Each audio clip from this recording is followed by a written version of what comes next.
Êxodo capítulo 16, versículo 1.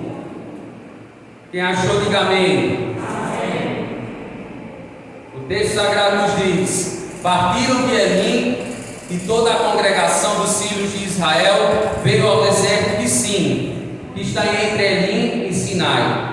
Aos 15 dias do segundo mês, depois que saíram da terra do Egito, toda a congregação dos filhos de Israel murmurou contra Moisés e contra Arão no deserto. Disseram-lhes os filhos de Israel: quem nos dera tivéssemos morrido pela mão do Senhor na terra do Egito, quando estávamos sentados junto às panelas de carne, quando comíamos pão a fartar. Tu nos trouxeste a este deserto para matar de fome a toda esta multidão. Então disse o Senhor a Moisés: eu vos farei chover pão dos céus. O povo sairá e colherá diariamente a porção para cada dia, para que eu prove se anda em minha lei ou não.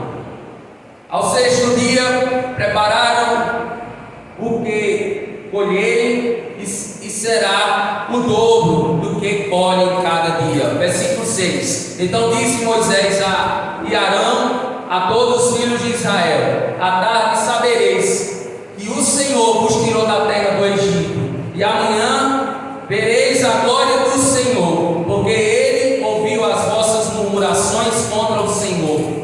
Quem somos nós para que murmureis contra nós? Disse mais Moisés: será isso quando o Senhor à tarde vos der carne para comer, e pela manhã pão a fartar? Porque o Senhor ouviu as vossas murmurações com que murmurais contra ele. Quem somos nós? As vossas murmurações não são contra nós, e sim contra o Senhor. Então disse Moisés a Arão: dize a toda a congregação dos filhos de Israel: chegai-vos à presença do Senhor, pois ele ouviu as vossas murmurações. Versículo 10. Enquanto Arão falava a toda a congregação dos filhos de Israel, eles se viraram para o deserto, e lá estava a glória do Senhor na nuvem. Então disse o Senhor a Moisés: tenho ouvido as murmurações dos filhos de Israel.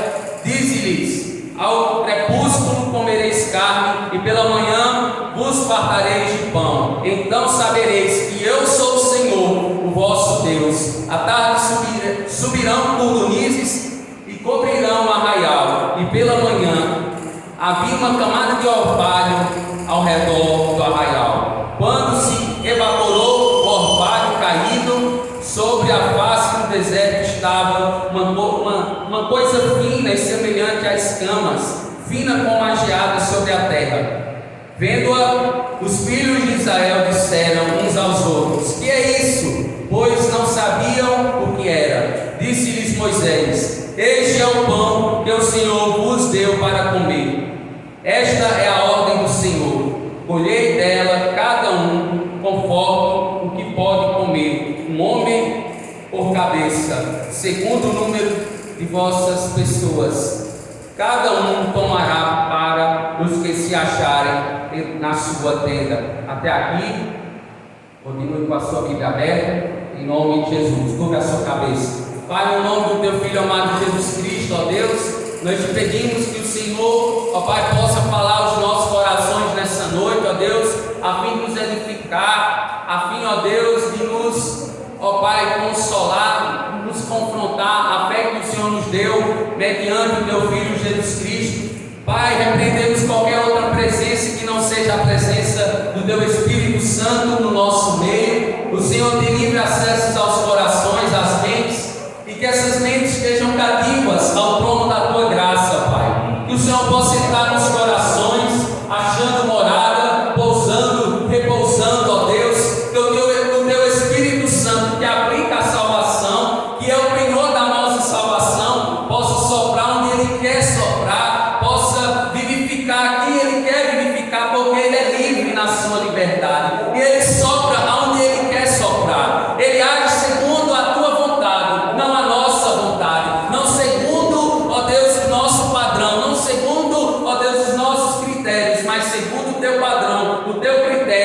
salvação, porque o Senhor não tem prazer na morte do ímpio, mas é um Deus cheio de graça e de bondade com aqueles que se arrependem e deixam os seus pecados. O Senhor nos ajude, ó Pai, nessa noite, ó Deus, e ministra aos nossos corações da tua igreja, faz o teu reino avançar e nos conforma à imagem do teu Filho Jesus Cristo, hoje e sempre. Dizemos amém. Interessante, quando nós nos aproximamos, observamos essa narrativa bíblica, né? E algo nos chama a atenção, logo de cara, quando nós lemos esses primeiros versículos do capítulo 16. Então, algo tem que saltar aos nossos olhos, que é justamente o Deus da provisão, o Deus que é provedor por excelência. Foi assim no passado e continua sendo hoje com a sua igreja. Glória a Deus por isso. E interessante, um filme, né, chamado O Fazendeiro de Deus. O Fazendeiro e Deus, né? E essa história é contada, né? Existia certo fazendeiro e ele chamava-se Angus. Ele era de origem escocesa e ele acabou de se mudar com toda a sua família de sua fazenda em Zâmbia, e por consequência do perigo que corriam na agitação política no momento, e com isso mudaram-se para uma fazenda na África do Sul. Então existia uma crise política, uma crise instaurada na Escócia, e eles resolveram vender todas as suas coisas e morar agora em outro lugar na África. E Angus e sua família, eles começaram a trabalhar em terras novas e eles recomeçaram assim do zero. Então, diante daquele contexto, daquela cidade, daquele lugar diferente que ele, tanto Angus como sua família, porque é muito diferente você estar morando numa região e agora ir morar em outra totalmente diferente, distinta, né? Cultura diferente, alimentos, estrutura social, econômica totalmente diferente. Então foi um desafio, né? Foi um desafio para aquela família. E a cada dia eles se confrontando ou se deparando com dificuldades cada vez maiores. E Angus rapidamente começou a ser consumido com sentimento de raiva, medo, destruição e incredulidade. E interessante que a sua esposa, ela começa a ir à igreja, né? E o seu marido, Angus, ele entrega a sua vida ao Senhor Jesus Cristo. E a partir disso a vida dele começa a mudar e acontecimentos sobrenaturais começam a acontecer quando Angus começava a orar com fé. Deus proporcionava a ele diversas experiências.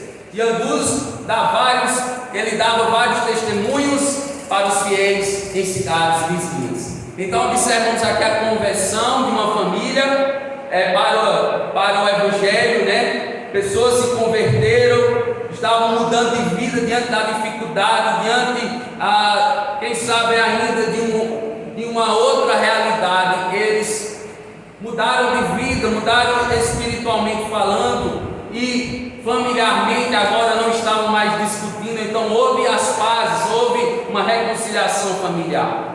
Então, diante disso, algo iria mudar em sua vida completamente, né? Angus ele resolveu plantar batatas em uma época não apropriada. Nós estamos aqui em Serrita no período de estiagem. Certamente era um período pouco chuvoso e ele resolveu plantar batatas num período de estiagem, num período seco, num período sem previsão de chuva, onde a terra estava escassa e seca. E todos pensaram, à medida que você planta num lugar onde não há irrigação, onde não há perspectivas de chuvas, quais são as perspectivas? São as piores perspectivas diante das pessoas. Então as pessoas quando as pessoas, seus amigos, né, até aquelas pessoas do seu convívio cristão ficaram sabendo naquela localidade, então eles desacreditaram na hora, né? Eles se fecharam, eles de fato pensavam que ia ser um fracasso aquela plantação. Então Deus, ele surpreendeu aquela família e ele fez com que a seara oferecesse batatas gigantescas. Então aquela aquela colheita foi bem sucedida. Então Deus, Ele surpreendeu aquela família e tornou aqueles comentários pessimistas em comentários de admiração, né? Porque diante do contexto não teria uma colheita agradável, mas Deus, Ele mudou o cenário, Deus muda o quadro, Deus muda o rumo. Eu quero te dizer nessa noite que Deus pode mudar o rumo da tua vida, Deus pode mudar o cenário da tua vida,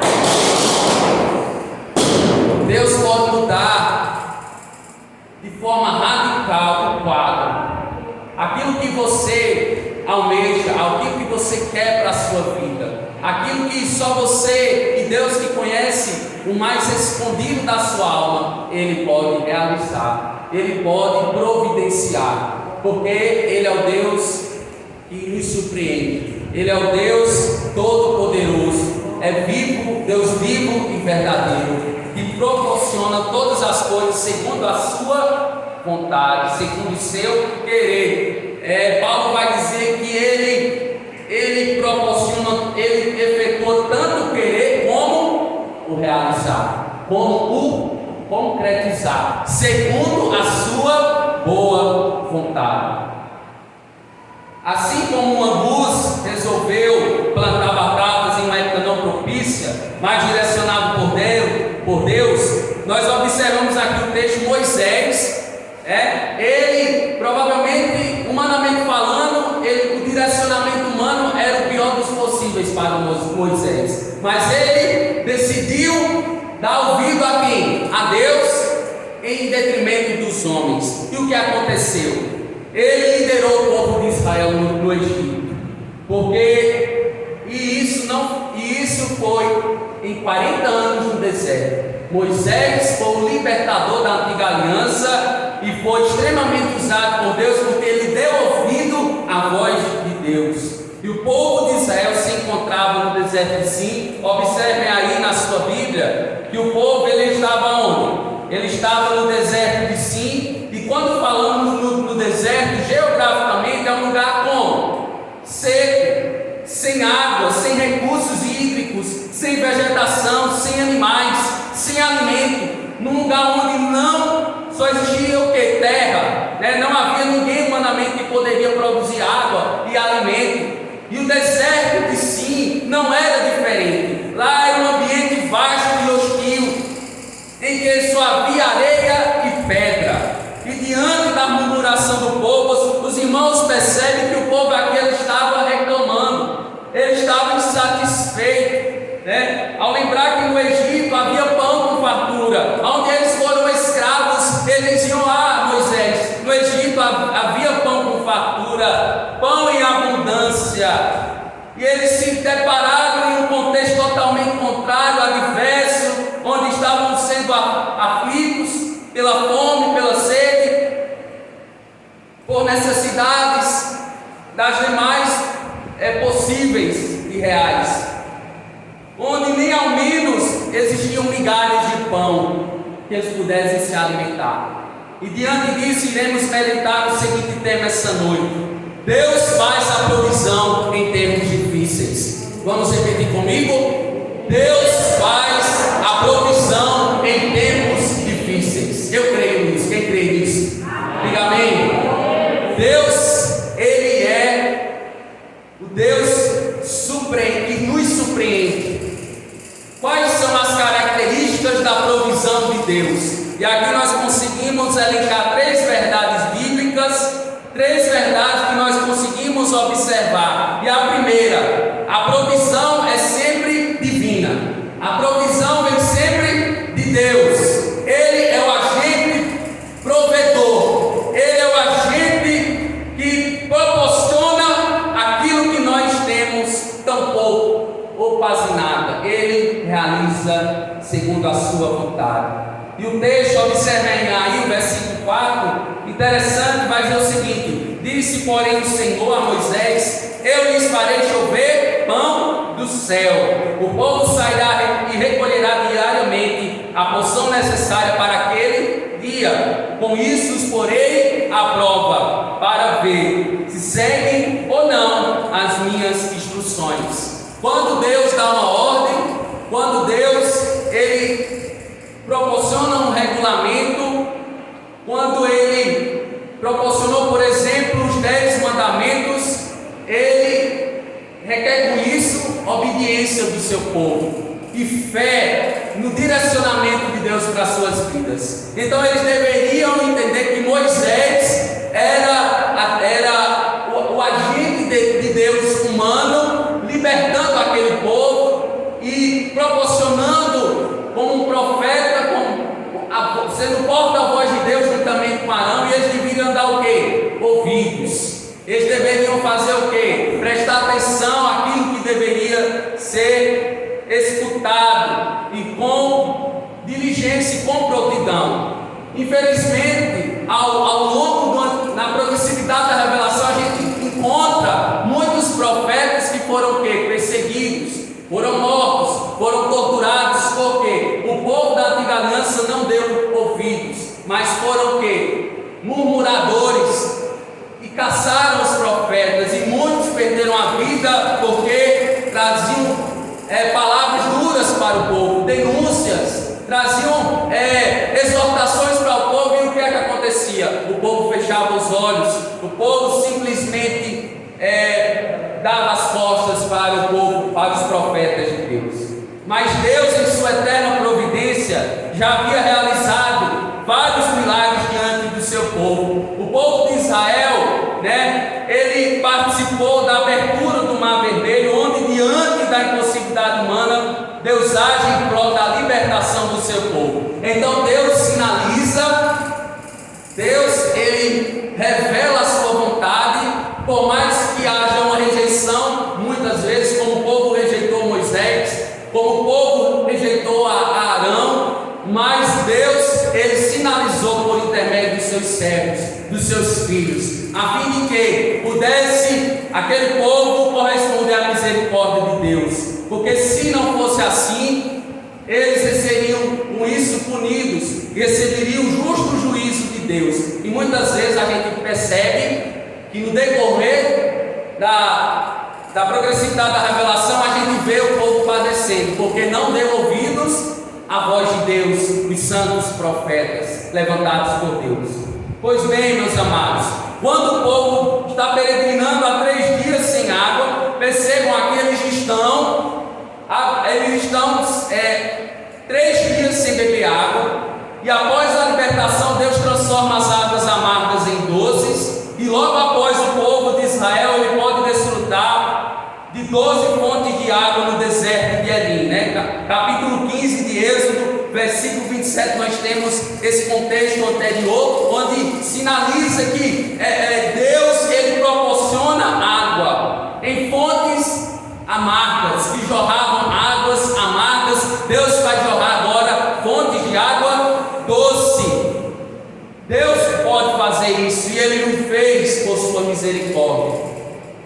Mais uma vez, ao chegar ao deserto de Sim, eles se depararam sem alimento. O próprio Deus afirmara que faria a provisão de pão para os que fossem alimentados, pão este que não viria de outro lugar a não ser do céu. Então isso corresponde ao caráter de Deus. Isso nos dá um norte nessa noite, que a provisão de Deus, que a provisão do Senhor sobre as nossas vidas, independentemente do que seja, materialmente falando, espiritualmente, familiarmente, em todas as áreas da nossa vida, independentemente do que seja, Deus providencia, e nós não devemos estar o quê? Ansiosos, preocupados, perturbados com o dia de amanhã, porque baixa cada dia o seu mal. Então cada dia nós temos a porção, nós temos Deus nos dando a capacidade de administrar aquilo que Ele nos dá, pelo suor do nosso trabalho. Amém, igreja? Então não esteja perturbado com o dia de amanhã. Eu sei que é difícil, muitas vezes nós nos preocupamos, mas Deus, Ele nos exorta hoje a confiarmos nele, amém? Porque a ansiedade, em certa medida, ela é o quê? Pecaminosa. E quando nós estamos ansiosos, nós chegamos a duvidar da provisão de Deus. Mas não é isso que o Senhor quer para as nossas vidas. Ele quer que nós confiemos nele, temos a nossa esperança posta nele. As situações que a gente pensa assim, ah, não há mais jeito, não é verdade? As situações que a gente já entregou os pontos, as situações que a gente pensa assim, Senhor, eu não vou conseguir. Mas é naquele momento oportuno que quem sabe, talvez Deus quer ouvir uma oração da tua parte. Uma oração, pedindo a Ele a sua ajuda. Então é nesse momento onde há impossibilidade humana, onde as coisas estão incontroláveis, é nesse momento, meu amado irmão, que você deve orar a Deus, que você deve se aproximar de Deus. Mais ainda, nos momentos difíceis, você deve procurar a ajuda de Deus, não muitas vezes a ajuda do homem, ou amizades, que não vão lhe dar uma direção correta da vontade de Deus.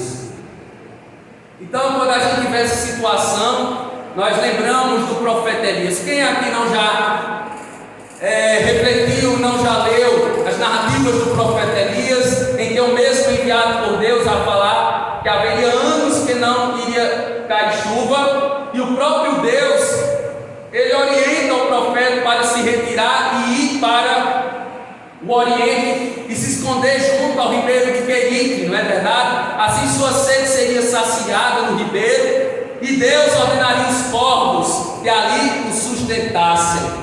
Então, a gente observa isso na vida de Elias, no primeiro livro de Reis, capítulo 17, os versículos 5 e 6, temos essa narrativa, Foi, pois, que fez conforme a palavra do Senhor, porque foi e habitou junto ao ribeiro de Querite, que está diante do Jordão, e os corvos lhe traziam pão e carne pela manhã, como também pão e carne à noite, e bebia do ribeiro. Elias, o profeta de Deus, chegou numa situação tão caótica que ele estava a ponto de tirar a sua própria vida. Mas Deus, por sua muita misericórdia e graça, resgatou o coração de Elias. Um homem que teve uma operação, nos homens do Antigo Testamento, uma operação pontual do Espírito Santo de Deus na sua vida. E ele foi liberto.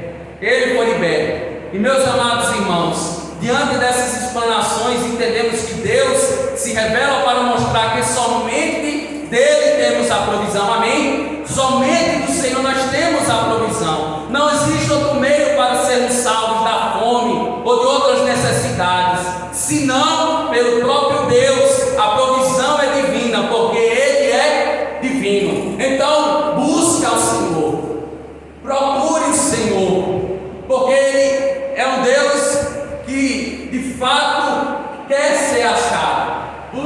Busquemos ao Senhor, porque Ele está às portas. Se faz necessário nós buscarmos ao Senhor, para que ao seu tempo Ele faça as coisas acontecer na nossa vida. Aquilo que nós temos por perdido na nossa vida, como impossível acontecer na nossa vida, eu quero dizer que é possível para Deus. Que não há causa perdida para Deus. Nada absolutamente pode escapar das mãos do Senhor. Nada que seja escorregadio pode escapar das mãos do Senhor, porque Deus sabe de todas as coisas. Ele é onisciente, Ele conhece os nossos pensamentos, Ele prescruta o nosso coração, Ele sabe as mais profundas necessidades, anseios da nossa alma. Ele é um Deus onipresente, Ele está em todos os lugares, e Ele é um Deus onipotente. O que é ser um Deus onipotente? Todo-poderoso, Criador e sustentador de todas as coisas. É nesse Deus que eu convido a você nessa noite a confiar, amém? Confie no Senhor e na força do Senhor, do braço do Senhor. Não confie na força do seu braço, não confie na sua própria carne, no seu próprio intelecto, mas confie na sabedoria de Deus, confie no braço forte e estendido de Deus sobre a sua vida. Faça isso nessa noite. Se entregue a Deus, retire do seu coração toda resistência. Se há alguma resistência, se entregue a Deus. Nós estamos refletindo que Deus faz a provisão em tempos difíceis. E quais as características da provisão de Deus? Em primeiro lugar, vimos que a provisão ela é divina. A segunda característica da provisão de Deus é que ela é certa. Ela é oportuna, ela é propícia e vai acontecer. Ela vai acontecer porque o nosso Deus, Ele é o mesmo ontem e será para todos sempre. O nosso Deus, Ele faz segundo a vontade dEle, não é segundo a nossa vontade. Tem coisas que esperamos, quem sabe há 1 ano, 2 anos, tem coisas que vamos esperar 10 anos para acontecer. Mas eu te digo, creia no Senhor, como Jesus disse, né? Creia no Senhor, creia também em mim. Na casa do meu Pai há muitas moradas. Creia naquele que tudo pode fazer. Moisés creu, Moisés instruiu o povo. Moisés, nós vamos observar o texto dos versículos 6 a 10. Moisés, ele guiou o povo no Egito. Moisés e Arão, diante da murmuração, diante da queixa, enquanto Arão falava a toda a comunidade, todos olharam em direção ao deserto. O que aconteceu, meu amado irmão? A glória do Senhor apareceu na nuvem. É Deus se manifestando, é Deus aparecendo, é Deus interferindo, agindo na história do povo de Israel e dando a eles mais uma oportunidade para crer, para confiar, para ter essa esperança nele. E Israel já havia visto o cumprimento de algumas promessas de Deus e eles estavam vivenciando mais uma jornada a outro cumprimento de sua promessa, chegar à terra prometida, Canaã, a terra que emana leite e mel. A provisão seria certa para o seu povo, porque a sua promessa feita a Abraão, Isaac e Jacó não seria anulada, pois ele chama Moisés e diz, Êxodo capítulo 3, versículo 17: o Senhor Deus disse: far-vos-ei subir da aflição do Egito, a terra do Cananeu, do Eteu, do Amorreu e do Perizeu, do Eveu e do Jebuseu, a uma terra que emana leite e mel. É o Senhor que promete, não é o homem. O homem é falho, o homem nos decepciona, mas quando o Senhor promete, Ele faz, porque Ele cumpre e Ele vela por sua palavra. Essas palavras passaram os céus e a terra, mas as palavras do Senhor permanecerão para todo sempre. Elas são dignas de confiança, elas são dignas de nós termos o nosso coração e a nossa vida dobradas a estas palavras. Palavras santas, escrituras sagradas que trazem alento para a nossa alma e descanso para o nosso espírito. Deus vem ao encontro do seu povo. A gente vê aqui Deus indo ao encontro a fim de saciar e de suprir as necessidades. E não seria diferente dessa vez, meu amado irmão. A glória do Senhor deu estes fracos seguidores de Deus, a oportunidade de ver o mal dos seus corações quando contemplasse a fidelidade de Deus para com eles. Ao ver essa passagem, nós podemos lembrar o salmista, no Salmo 23, versículo 1, dizendo, declarando: o Senhor meu pastor, nada me faltará, nada terei falta, coisa alguma terei falta, porque pode te faltar tudo, absolutamente tudo nessa vida, mas que não te falte a presença de Deus, porque é muito triste, eu quero te dizer, você pode ter tudo, você pode ganhar o mundo inteiro, mas cuidado para não perder a sua alma, e a sua alma é muito importante para Deus. Deus nos ama a partir de Cristo, quer que nós tenhamos um relacionamento com Ele. O salmista, ao dizer isso, ao cantar esse canto, tem a firme convicção que o Senhor é o Jeová Jireh, o Senhor proverá, é o que faz a provisão, e dessa forma é a certeza de sua presença que nos faz perceber com Ele que tudo será providenciado. Eu acho interessante o que João Calvino ele vai dizer acerca da provisão de Deus.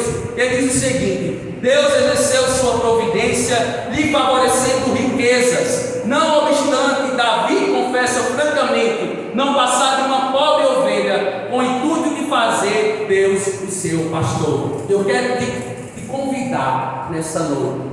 Eu quero te convidar, você, Deus, Senhor Deus, como seu pastor. É maravilhoso ter Deus como nosso pastor.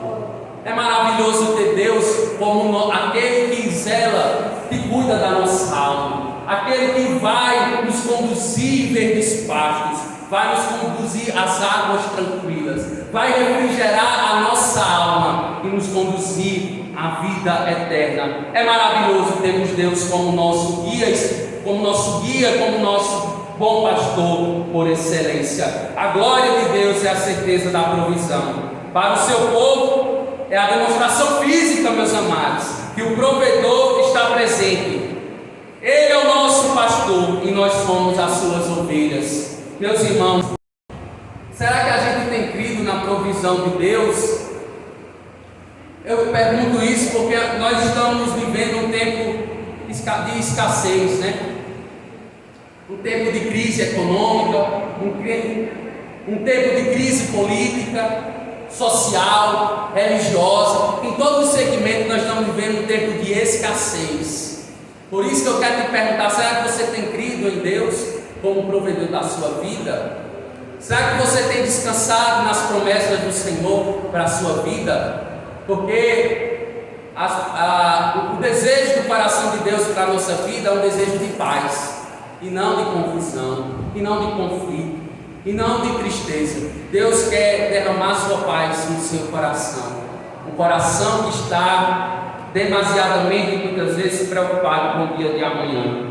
E o missionário na China, Ruth Soteiro, eu acho maravilhoso o que ele declara. Ele disse certa feita, né, ele pastoreando, ele deixou um legado pastoral e missionário extraordinário na China. E ele diz o seguinte: a obra de Deus, do jeito de Deus, terá o sustento de Deus. E é nisso que eu creio. É nisso que eu me apoio, né? Eu me apoio no próprio Deus, porque a provisão é divina e a provisão ela é certa. E em terceiro lugar, eu quero declarar que a provisão do nosso Deus ela é abundante. Amém? Ela não falta coisa alguma. Muitas vezes nós como maridos, né, como provedores do nosso lar, a nossa provisão ela é o quê? Imperfeita. A nossa provisão ela não é completa, ela não é inteira. Mas eu quero te dizer que a provisão do nosso Deus, ela não falta em coisa alguma. Ela é completa, ela é inteira, ela é abundante na vida dos nossos familiares, nas nossas vidas. Israel, aos trancos e barrancos, eles entenderam essa verdade. Versículo 12, observem aí, o versículo 12, né? Vai dizer o seguinte: ouvi as queixas dos israelitas, responderam-lhes que ao pôr do sol vocês comerão o quê? Vamos lá, comerão carne, e ao amanhecer se fartarão de quê? De pão. Assim saberão que eu sou o Senhor seu Deus.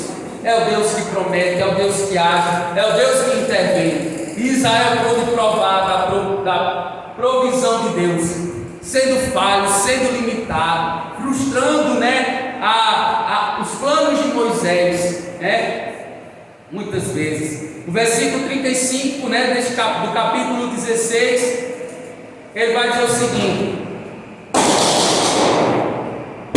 Vamos observar aqui no versículo 35, abram aí, Êxodo capítulo 16, versículo 35. E os irmãos vão estar vendo a comprovação do que aconteceu com o povo de Israel. Vamos lá? Que coisa linda, que coisa fantástica, né? Que coisa extraordinária que Deus fez, apesar dos pecados, apesar da infidelidade do povo, apesar da murmuração, da reclamação. Vejam o que o Senhor fez. Êxodo capítulo 16, versículo 35, onde diz: e comeram os filhos de Israel maná, quanto tempo? 40 dias? 40 anos, até que entraram em terra habitada. Comeram o maná até que chegaram aos limites da terra de Canaã. Glórias a Deus por isso. e eles se fartaram do maná do céu. Souberam mais uma vez que o provedor, além de ser Senhor, Ele é Deus por excelência da vida deles. E segundo um puritano, ele diz o seguinte: o maná só cessou quando eles comeram o trigo da terra de Canaã, para mostrar que ele não surgiu por acaso ou por provisão comum, como neve ou pedras de granizo, mas com a ordem especial da sabedoria e da bondade divina. Pois da mesma forma como o maná veio logo quando era necessário, assim ele continuou quando havia necessidade. Deus conhece a minha necessidade, Deus conhece a tua necessidade, e Ele é o Deus que manifesta a sua vontade.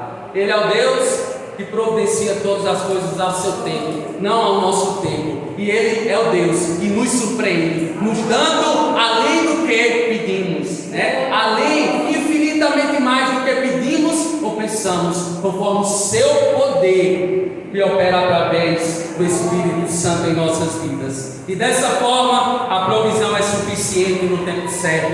Diga amém por isso. A medida certa para aqueles que desfrutassem e saciarem da sua fome, onde não havia alimento, como também as vestes, né? Interessante as vestes não se desgastarem. 40 anos, né? Deus operando milagrosamente nas vestes, no alimento, na água. Meu amado, isso é maravilhoso a gente ver isso. E Ele é o mesmo ontem, hoje, será eternamente. Eu creio nesse Deus, o Deus que manifesta a sua misericórdia, apesar da nossa infidelidade, apesar dos nossos pecados. Ele é bom e misericordioso. Deuteronômio capítulo 29, versículo 5 diz: e 40 anos vos fiz andar pelo deserto, não se envelheceram sobre vós as vossas vestes, nem se envelheceu no teu pé o teu sapato. Glórias a Deus por isso. A provisão de Deus para os seus é suficiente, onde se fartaram do pão do céu, como também a multidão que estava certa feita ao entorno de Jesus, perto de Tiberíades, se fartaram da multiplicação dos 5 pães e 2 peixinhos, né? Sendo quase 5.000 homens, provavelmente, segundo alguns estudiosos, tinham ali 5.000 homens, com mulheres e crianças, provavelmente de 15.000 a 20.000 pessoas, e 5 pães e 2 peixes. Jesus multiplicou de forma assombrosa, de forma milagrosa, mostrando que Ele é o pão vivo que desceu do céu. E Deus fez a provisão para o seu povo com o pão do céu, e Jesus fez para a multidão com pão na terra. Glórias a Deus por isso. Pão de cevada e peixes do mar, ambos foram saciados. Interessante a gente observar que Deus fez a provisão a partir do céu, e o seu Filho fez a provisão para o povo que estava se reunindo ali, a igreja primitiva na terra, né? É o Deus que manifesta a sua vontade através do seu Filho, né? Deus fez a provisão ao seu povo durante a peregrinação no deserto. Hoje temos a provisão de Deus, amém, igreja? Pela pessoa de Jesus, ao dizer: eu sou o pão da vida. Aos judeus, ele se autodenomina ser aquele que dá vida eterna. E para concluir nessa noite, eu quero continuar afirmando que Deus é o Deus da provisão, e Ele tem um cordeiro, né? Um cordeiro que salva a minha vida, o cordeiro de Deus que tira o pecado do mundo. Ele providenciou a minha e a tua salvação. Basta você se entregar a Ele, porque Ele já fez a sua obra na cruz. Ela é suficientemente para perdão de pecados e purificação dos mesmos, porque Ele derramou o seu sangue na cruz do Calvário. Ele desfez a separação que havia entre o homem e Deus. Jesus é o nosso provedor. Ele é o provedor por excelência do próprio Deus. Ele é o provedor que sacia a nossa sede, sacia a nossa fome, porque o corpo e o sangue dele é a certeza e a convicção que nós seremos ressuscitados naquele grande dia, na vida eterna no porvir. Desde já vivemos uma comunhão eterna, né, com Deus, e que a cada dia essa comunhão ela é aperfeiçoada, nós somos santificados, e chegará ao esplendor quando formos glorificados naquele grande dia. Mas para aqueles que ainda não receberam, é ter uma vida a minguar nos campos famintos. Observe o que eu estou dizendo, eu vou repetir novamente. Para aqueles que ainda não receberam a Jesus, o cenário é esse. Mas para aqueles que ainda não receberam, é ter uma vida a minguar nos campos famintos, onde se procura água e não tem, onde se procura pão e não tem, mas ainda podem reconhecer no seu coração e passar a ter uma vida sustentada e saciada por Deus, que é o provedor. Amém, igreja? Eu acho lindo um hino do cantor cristão, né? Cantor cristão batista, o 142, e ele diz o seguinte: pão da vida, pão dos céus, Pai celeste é meu Jesus, pão que dá ao coração alegria, paz e luz. Então, receba Cristo, receba a paz que excede todo entendimento, receba a alegria, a luz no seu coração.